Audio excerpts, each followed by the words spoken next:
Here's a good one. What's just been installed in Estonian pubs allows Nepalese yak farmers to swap tips, would enable me to send you an email from a beach on Mauritius, and was called Explosive by Bill Gates.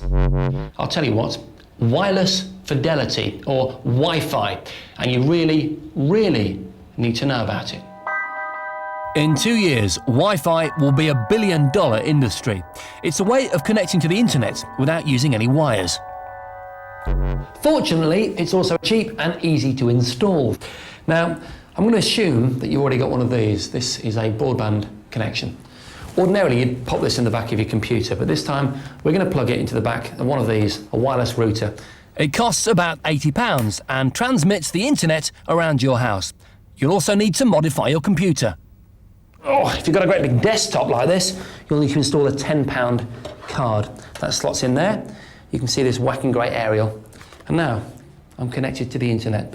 If you've got a laptop, then your version of that whacking grey aerial is this. It's called a PCM CIA card, and it fits in this slot. But some laptops don't have those slots, and so you'd need to choose something like this, a USB dongle. Again, slot it in. I should now be connected to the internet without any wires, simply through the magic of radio waves. And because, as we know, radio waves can go through walls, I can now sit and surf in the room next door. Or check your emails in bed. Darling? Or play online games in the garden, or indeed anywhere within a 30-metre radius of your router. Go on, get in!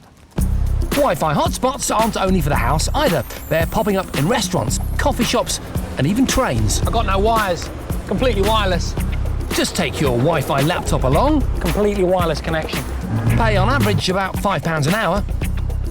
It's completely wireless, you know, the whole thing is completely wireless. And surf. The connections are fast. No wires, no wires.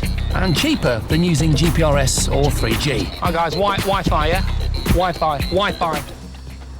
Here in London's fashionable Soho Square, there are 5 Wi-Fi CCTV cameras, beaming pictures of juvenile delinquents and TV presenters back to the old bill. It's much cheaper than running cables. Round about page 2 of your router's manual, you'll find a section about password protection. It's very important that you read it, because if you don't choose to password protect, people like me can wander into your hotspot and connect. There you go. I'm surfing the internet, and they're paying. Cyber mischief makers mark unprotected hotspots with this symbol, so others can take advantage of the free access. It's called war chalking. And when you're detecting Wi-Fi on the move, it's war driving. So we've just driven about 500 metres, and in that short space of time, I've got over 25 wireless access points, or routers. About half of those I could connect to because they're unencrypted.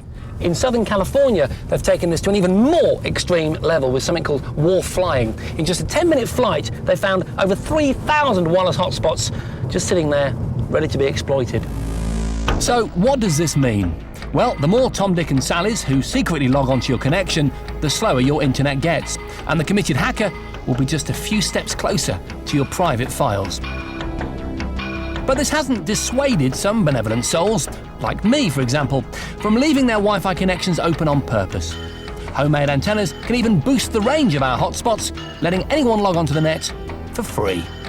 Wi-Fi has thrown the rulebook out of the window. We're used to paying big corporations for our internet access, but now there's a real, tangible alternative. It could change the entire face of online Britain.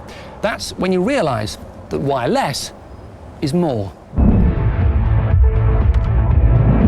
This week, we're concentrating completely on these things. Digital cameras, the fastest growing area of gadgets. And when I blocked one of its cameras, it sounded an alarm to scare me away.